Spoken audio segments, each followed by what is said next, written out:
I am Shivi, TGT from Gyandeep senior secondary public school Shikohabad. Hello बच्चों, अभी हमारा civics का चैप्टर 2 चल रहा है, जिसको कि हमने कुछ एक्सप्लेनेशन समझ ली थी, सुन लिया था आपने। उसके आगे चैप्टर में क्या है वो भी हम आज इसमें पढ़ेंगे। तो बच्चों, institutional representation of democracy, this was our chapter. Okay, इसमें हमने देखा था कौन कौन से इंस्टीट्यूशनल रिप्रेजेंटेशन हमारे डेमोक्रेसी इंक्लूड कराती है। इसमें आपने देखा था यूनिवर्सल एडल्ट फ्रेंचाइज हमने देखा, election, political parties, coalition, government, इन सब के बारे में थोड़ा सा हमने डिटेल पढ़ा था बच्चों आपके सामने कि क्या होता है ये सब कुछ, इलेक्शंस क्या होते हैं। फिर और हमने आगे बढ़े थे तो हमने देखा था कि इलेक्शन को किस किस तरीके से कराया जाता है, उसमें कौन कौन से बाय इलेक्शन होते हैं, जनरल इलेक्शन क्या होता है, मिड टर्म इलेक्शन क्या होता है। ये सारी चीजें हम अपने आपके साथ में देखते आए थे। अब हम बात करते हैं थोड़ी सी और आगे इस चैप्टर को बढ़ाते हुए अगले नए टॉपिक पर हम बढ़ेंगे। This is the topic of requirement for fair election. कहने का मतलब ये है कि कौन कौन सी ऐसी रिक्वायरमेंट्स होती हैं, जरूरतें होती हैं, जिनसे कि हमारे जो इलेक्शन होते हैं वो एकदम ईमानदारी के साथ और स्वतंत्रता के साथ हो सकें और कोई भी बाधा बीच में नहीं आए। और इसके अलावा कौन कौन सी जरूरतें होती हैं जिसमें कि फेयर इलेक्शन के लिए आवश्यकता पड़ती है। तो बेटा, सबसे पहला पॉइंट होता है इसमें कि all citizens should have only 1 vote. ये सबको पता है, पहले भी हम बता चुके थे कि एक सिटीजन को केवल एक ही वोट डालने की परमिशन होती है। And all vote should carry the same value. और सबका वोट, चाहे वो किसी भी कास्ट का हो, चाहे वो किसी भी कलर का हो, चाहे वो किसी भी रिलीजन का हो, कैसे भी सबके वोट की वैल्यू सेम ही होती है। ये हमने इससे प्रीवियस टॉपिक में क्लियर किया था, ठीक है। तो सबसे पहला पॉइंट तो हमारा ये हो गया कि वैल्यू सबकी वोट की सेम होती है और एक पर्सन एक वोट ही डाल सकता है।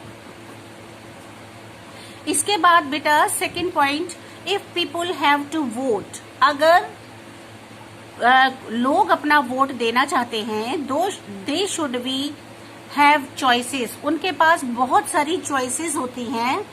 भारत में क्या होता है, in India we have many political parties and candidates to choose from. अपने इंडिया में क्या होता है, ढेर सारी पार्टीज हैं, बहुत सारी पार्टीज होती हैं। उनमें हम जिसको सही समझते हैं, कैंडिडेट्स होते हैं, उसको हम चूज करते हैं, उसी को हम वोट देना पसंद करते हैं। इसमें किसी का भी प्रेशर नहीं चलता, किसी के समझाने से कुछ नहीं होता। ये तो आपको जो सही लगेगा उसे ही हम वोट देते हैं, ठीक है। This makes our democracy true and vibrant. इससे क्या होता है, हमारी जो डेमोक्रेसी है, हमारा जो प्रजातंत्र है, वो सच और बिल्कुल सही मालूम पड़ता है। थर्ड पॉइंट पर आ जाइए, election should be held regularly. क्या होता है बेटा, टाइम पीरियड होता है स्टूडेंट्स इलेक्शन के लिए, तो उस टाइम पीरियड में ही वोट दिया जाएगा। मतलब उस टाइम पीरियड में इलेक्शन जरूर होने चाहिए। जैसे अपने यहाँ 5 इयर्स का टाइम है, उसके बाद फिर इलेक्शन शुरू हो जाते हैं दोबारा से। तो ये जो रेगुलरिटी है आफ्टर 5 इयर्स, ये कंटिन्यूअस रहनी चाहिए, इसको लगातार करना है। नेक्स्ट फोर्थ पॉइंट है, election should be conducted in an atmosphere free and fair और वायलेंस। जो इलेक्शन होता है बेटा, वो ऐसे माहौल में होना चाहिए स्टूडेंट्स, जहां पर की स्वतंत्रता हो और किसी भी तरीके की बेईमानी ना हो और बिल्कुल हिंसा नहीं, मतलब लड़ाई झगड़े बिल्कुल नहीं होने चाहिए। There should be no compulsion on the votes to vote for a particular candidate. और ऐसा भी नहीं होना चाहिए कि आपके ऊपर किसी का भी प्रेशर या कंपल्सन नहीं होना चाहिए कि आपको इसी पर्सन को वोट देना है। आप इसे ही दें। ऐसा कुछ नहीं होता है, हमारे पास एक फॉर्म जैसा होता है, उसमें हम अपनी इच्छा से अपने कैंडिडेट को चूज करते हैं और उसी को हम वोट देना पसंद करते हैं। इसके बाद देखिए एक नया टॉपिक इसमें निकल के आया है जिसको कि कहते हैं बेटा इलेक्शन कमीशन। तो इसको जानना बहुत जरूरी है कि ये क्या है, इलेक्शन कमीशन क्या होता है ना। जब तक आप इसको नहीं पढ़ोगे आपको समझ में नहीं आएगा, ठीक है। इलेक्शन तो आपको पता ही है और कमीशन क्या होता है इसको भी समझते हैं, ठीक है। इलेक्शन कमीशन इलेक्शंस जो होते हैं, हम जो इलेक्शन करते हैं उसमें बिल्कुल फ्री एंड फेयर एटमॉस्फेयर होना चाहिए, ये आपने सुना। They have to be administered by a neutral fair and professional body, ठीक है। ये जो इलेक्शन होते हैं ये उस एडमिनिस्ट्रेशन के अकॉर्डिंग होने, मतलब प्रशासन ऐसा होना चाहिए जो कि हमारे लिए निष्पक्ष हो। न्यूट्रल कहते हैं निष्पक्ष को, फेयर मीन्स जहां कोई भी बेईमानी ना हो, प्रोफेशनल मीन्स जो पहले से जिसको पता हो सब कुछ, वो बॉडी ही इलेक्शन करा सकती है, अच्छे से एडमिनिस्ट्रेशन चला सकती है। All political parties and candidates equally, और सभी पॉलिटिकल पार्टीज को और कैंडिडेट्स को जो इक्वल हो, जिनको समझा जाता है, ऐसी कंडीशन में ऐसे एडमिनिस्ट्रेशन के अंडर में ही इलेक्शन कराए जाते हैं। This body should also be empowered to resolve any disputes about the election results. Election results के टाइम पीरियड में ये बॉडी जो एडमिनिस्ट्रेटिव बॉडी है ये पावर रखती है और जितने भी डिस्प्यूट्स होते हैं, मींस जितने भी आपसी मतभेद या लड़ाई झगड़े होते हैं उनको ये रिजॉल्व खत्म करती है। ऐसी बॉडी होनी चाहिए, ठीक है। वो हमें रिजल्ट जब मिलता है उस टाइम पर ऐसा एटमॉस्फेयर बनना चाहिए। In India this is done by A election commission. अपने इंडिया के अंदर ये कौन कराता है? हमारा इलेक्शन कमीशन, ठीक है। तो आपको समझ में आया, जो ये सारी अथॉरिटीज को पूरा करता है वो हमारा इलेक्शन कमीशन के अंतर्गत आता है। This is an independent body और ये क्या है? ये खुद में एक स्वतंत्र समूह होता है, that is answerable only to the parliament, जो केवल पार्लियामेंट के जवाब तलब पर ही आंसर देता है। अदरवाइज इसको इतनी अथॉरिटी होती है कि इससे कोई भी क्वेश्चन कर नहीं सकता। The head of this body is chief election commissioner, और जो हेड होता है इस बॉडी का, एडमिनिस्ट्रेटिव बॉडी का, वो चीफ इलेक्शन कमिश्नर कहलाता है। और इसको कौन अपॉइंट करता है? President of India. हमारे भारत की जो प्रेसिडेंट है, चीफ इलेक्शन कमिश्नर को वही अपॉइंट करते हैं, ठीक है। इतना आपको समझ आ गया होगा। इन सम कंट्रीज, और दूसरे देशों में क्या होता है students, independent observers are invited from neutral countries. स्वतंत्र ऑब्जर्वर मतलब जो अच्छे से ऑब्जर्व कर सके, जिनके ऊपर किसी का भी प्रेशर ना हो, दबाव ना हो, ऐसे इंडिपेंडेंट ऑब्जर्वर्स वो इनवाइट करते हैं अपने कंट्री में टू ऑब्जर्व द वोटिंग। अपने जब उनके वोट होते हैं, वोट डाले जाते हैं, उस समय को ऑब्जर्व करने के लिए, देखने के लिए, एग्जामिन करने के लिए। The counting of votes to ensure, और जब वोटों की काउंटिंग होती है वोट्स की, उस समय इंश्योरिटी मतलब श्योरिटी देने के लिए that the process is free of corruption, ये बताने के लिए कि जो प्रोसेस था, जो तरीका था, वो पूरी तरह से करप्शन वहां नहीं था, कुछ भी नहीं था, भ्रष्टाचार नहीं था, इंटिमाइडेशन नहीं था, मतलब इसको कहते हैं विटनेस, गवाह, मतलब गवाह भी थे उस वक्त वहां पे, और कोई भी फ्रॉड नहीं था, है ना। फ्रॉड तो सभी को पता है, मतलब रॉन्गफुल कोई चीज हो, इस तरीके से उसको फ्रॉड कहा जाता है। ऐसा वहां कुछ भी नहीं था। इस सब की इंश्योरिटी के लिए वो क्या करते हैं अदर कंट्रीज के लोग, वो इंडिपेंडेंट ऑब्जर्वर्स को इनवाइट करके अपने यहाँ ये सब कुछ ऑब्जर्व करवाते हैं, ठीक है। नेक्स्ट पॉइंट है अपना अच्छा, ये इसमें एक क्वेश्चन है बच्चों, who is the present chief election commissioner of India, find out.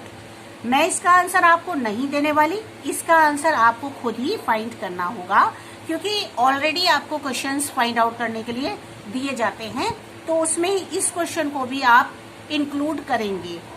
Okay students, now we come on the next topic, electoral constituencies.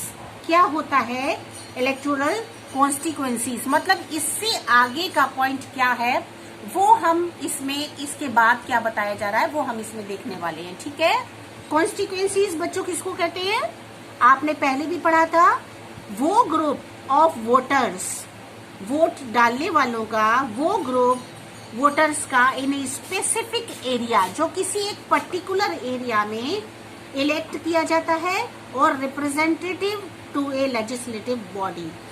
Representative हमारा जो कि लेजिस्लेटिव बॉडी का होता है उसको इलेक्ट किया जाता है। ठीक है, वो माहौल, वो सब हमारा रिप्रेजेंटेटिव कॉन्स्टिट्यूएंसीज के अंतर्गत आता है। अपने इंडिया में क्या होता है students, to make elections truly, मतलब सत्यता के साथ इलेक्शन करवाने के लिए representative each state is equally usually divided into a number of space small units, छोटे छोटे यूनिट्स में डिवाइड कर देते हैं स्टेट के रिप्रेजेंटेटिव को। उससे क्या होता है, उसको कहा जाता है कॉन्स्टिट्यूएंसीज। ठीक है, इन इंडिया, भारत में, to make elections truly representative, अपने इलेक्शंस को सत्यता के साथ प्रेजेंट करने के लिए हर स्टेट में इसको डिवाइड कर दिया जाता है, छोटे छोटे यूनिट्स में इनको बांट दिया जाता है, इसी को इलेक्टोरल कॉन्स्टिट्यूएंसीज कहा जाता है। ठीक है, तो यहाँ तक आपने देखा कि कॉन्स्टिट्यूएंसीज क्या होता है।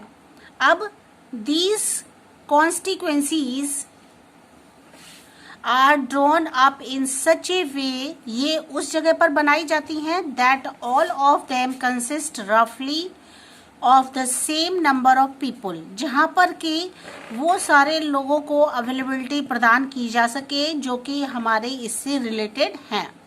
So the densely populated city of Mumbai has 6 parliamentary constituencies, इसीलिए हमारे मुंबई में 6 पार्लियामेंट्री कॉन्स्टिट्यूएंसीज बनाई गई हैं, each just a few square kilometers in size, और जो उनका साइज है वो लगभग ए फ्यू स्क्वायर किलोमीटर के साइज में बना हुआ है। While some constituencies in a desert of Rajasthan, कुछ राजस्थान में है, stretch for hundreds of square kilometer. ठीक है, इतना एरिया में बना हुआ है ये। From each constituencies out of the several candidates who contest elections, her constituencies में several candidates, जो बहुत सारे candidates होते हैं, वो इलेक्शन के लिए हेल्ड किए आते हैं और उनको इलेक्शन वहां कराए जाते हैं। 1 person is elected and sent to the House of Representative, एक पर्सन को इलेक्ट किया जाता है और वो रिप्रेजेंटेटिव के रूप में उसको संभालता है, either to the state assembly और द पार्लियामेंट, चाहे वो स्टेट लेवल का हो असेंबली के लिए या फिर पार्लियामेंट के लिए, वो रिप्रेजेंटेटिव वहां पर अपने लिए इलेक्शन वहां पर होता है। Of these constituencies some are reserved for people, कुछ कॉन्स्टिट्यूएंसीज ऐसी होती हैं जो रिजर्व होती हैं लोगों के लिए। फ्रॉम मोर डिसएडवांटेजेस बैकग्राउंड्स, बहुत सारे ऐसे डिसएडवांटेजेस बैकग्राउंड होते हैं इसके, like people from schedule caste and tribes, मतलब जिनके लिए सीट रिजर्व कर दी गई हैं, जैसे कि शेड्यूल कास्ट होते हैं, ट्राइब्स होते हैं, उनके लिए। They are people who have been discriminated against for generations due to these the caste system, जो कि कास्ट सिस्टम के अकॉर्डिंग उनका डिस्क्रिमिनेशन की वजह से उनको बहुत सारी ऐसी पावर जो होती है उनको नहीं मिल पाई, उसकी वजह से उनको इसमें रिजर्व बना दिया, रिजर्व कोटा उनको दिया जाता है। Many of them continue to be discriminated against, बहुत सारे इसमें से लगातार डिस्क्रिमिनेशन के अगेंस्ट बात करते हैं, आगे जाते हैं। For many from the scheduled tribes and caste winning elections, बहुत सारे ऐसे शेड्यूल कास्ट के लोग हैं या फिर शेड्यूल ट्राइब्स हैं जो कि इलेक्शन में जीतते हैं। From an unreserved constituency would be next to impossible, और कॉन्स्टिट्यूएंसी में अपना स्थान बनाते हैं। By reserving constituencies for them, उनके लिए जो कॉन्स्टिट्यूएंसी जो रिजर्व होती है उसमें the government wants to make the election, governments election कराना चाहते हैं। Process as inclusive as possible, जैसे ही प्रोसेस पॉसिबल हो वो उसमें इलेक्शन के लिए आगे बढ़ते हैं। तो इस तरह से ये हमारा इलेक्टोरल कॉन्स्टिट्यूएंसीज का एक आपने पैरा देखा। उसके बाद है इलेक्शन कैंपेन्स। कैंपेन्स आपको पता है, मैं बता चुकी थी बेटा क्या होता है, ठीक है, क्या होता है कैंपेन्स, एक बार दोहरा लेते हैं। ए सीरीज ऑफ एक्टिविटीज, ये एक लगातार चलने वाली सीरीज होती है कार्यकलापों की, एक्टिविटीज की, अंडरटेकन टू एंश्योर सक्सेस, जो हमें ये एंश्योर कराता है कि इलेक्शन में सक्सेस मिलेगी, है ना, वो अच्छे से हेल्ड होगा। तो इलेक्शन कैंपेन क्या होता है वो इसमें थोड़ा सा देखते हैं। The President of India sets the ball rolling by announcing the next election. President जो होते हैं इलेक्शन इंडिया के, वो अनाउंस करते हैं नेक्स्ट इलेक्शन के लिए कि वो किस तरह से होंगे। The chief election commissioner then announces the date for the next election. फिर जो चीफ इलेक्शन कमिश्नर होता है, बहुत पावर रखता है, जो आपने अभी देखा था ये, वो उसकी डेट को डिक्लेयर करता है, अनाउंस करता है इलेक्शन के लिए। उसके बाद after that the various political parties decide to constituencies they will contesting elections from. उसके बाद बहुत सारी पॉलिटिकल पार्टीज होती हैं जो कि डिसाइड करती हैं कि कॉन्स्टिट्यूएंसीज में किस तरीके से इलेक्शंस को किया जाएगा, ठीक है।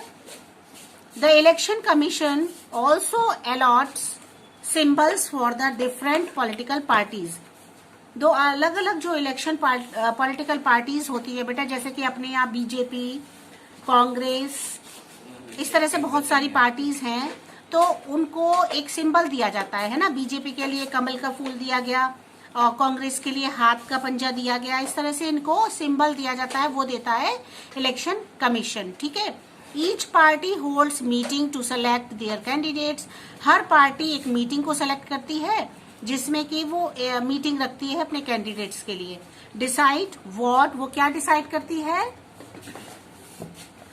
What their election manifesto would be, क्या उनका मैनिफेस्टो रहेगा, मतलब क्या उनकी स्टार्टिंग टू एंड किस तरीके से वो पूरी एक सिस्टम बनाते हैं इलेक्शन का। अरेंज फॉर फंड्स, उसमें वो फंड को इकट्ठा करते हैं। And plan their course of election for campaign, और उसको आगे बढ़ाने के लिए वो एक्शन उठाते हैं और प्लान बनाते हैं। इस तरीके से उनका जो इलेक्शन का टाइम होता है वो आगे बढ़ता है। They then launch their election campaigns, और इस तरह से वो अपना इलेक्शन कैंपेन को लॉन्च करते हैं, मतलब उसे आगे ले जाते हैं।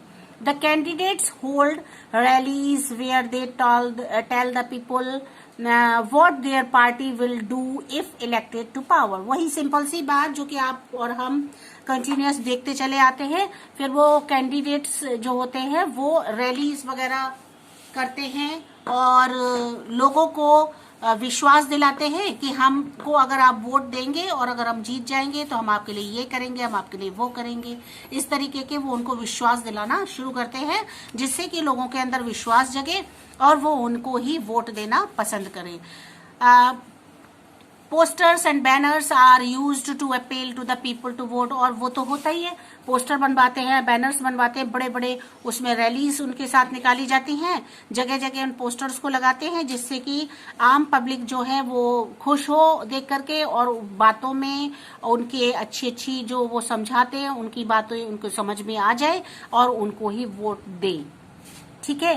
Campaigning ends at 6 PM 2 days before the polling day. जो पोलिंग डे होता है उसके 6 PM से लेकर के 2 days बिफोर तक वो लगातार चलता रहता है, उसके बाद उसको बंद कर दिया जाता है। फिर कोई भी उसका जो प्रचार होता है ना, इसको प्रचार कहते हैं, वो नहीं कर सकता। कोई भी पार्टी का रिप्रेजेंट जो मेंबर होता है, जो उसके लिए खड़ा होता है, वो नहीं कर सकता। ठीक है। तो ये तो सारी बातें हम अपने एरिया में, अपने आसपास, अपने समाज में, अपने देश में अपनी देखते रहते हैं कि ये सारी चीजें होती रहती है। जिस तरह देखो इसमें बच्चों ये एक पिक्चर बनाए, इसमें ये पार्टी निकाली जा रही है, रैली निकाली जा रही है, जिसमें कि कोई नेता हैं वो अपने इंडिया के फ्लैग्स ले रखे हैं बहुत सारे लोगों ने, और अपना प्रचार कर रहे हैं कि भाई हमको वोट दीजिए, हम आपके लिए ऐसा करेंगे, हम आपके लिए वैसा करेंगे, जैसा आप चाहेंगे वैसा हम आपके लिए करेंगे। इस तरह से लोग आगे अपने को, लोगों को वो इलेक्शन के लिए ऐसा करते हैं, क्योंकि कोई भी बेटा इलेक्शन में वोट देने के लिए कोई किसी को बाध्य नहीं कर सकता, कोई किसी को फोर्स नहीं कर सकता, कि कोई किसी को जबरदस्ती नहीं कर सकता कि आपको हमें ही वोट देना होगा। तो उनके पास ये रास्ता होता है समझाने का कि आप हमें वोट दीजिए तो हम ऐसा करेंगे। ठीक है। अच्छा, अब ठीक है बेटा, आज हमारा यहीं तक हो पाएगा क्योंकि टाइम भी शॉर्ट था और खत्म हो चुका है। अगले जो टॉपिक्स हैं हम नेक्स्ट वीडियो में लेंगे। और बच्चों अच्छे से पढ़ाई कीजिएगा, बहुत अच्छे से आपको इस चैप्टर को समझना है। अच्छा, बहुत सारी आपके लिए इसमें नई नई चीजें हैं जो शायद आप कहीं कुछ अगर आपको रुक रहे हो, नहीं समझ में आ रहा हो, तो आपका वो भी टाइम आ रहा है जो कि हमारा लाइव क्लास होगा, तो आप उसमें हमसे पूछेंगे। हम जो भी कुछ आपको नहीं समझ में आ रहा है आप उसे अंडरलाइन करके रखिएगा, उसको नोट डाउन करके रखिएगा और फिर मुझसे पूछिएगा, मैं जरूर आपको बताऊंगी। ठीक है। तो आपको ध्यान रखना है, अपना ध्यान रखना है, अपने घर वालों का, सबका ध्यान रखना है। हेल्दी रहो, खुश रहो बच्चों, और अटेंडेंस दे दीजिएगा। Okay, bye.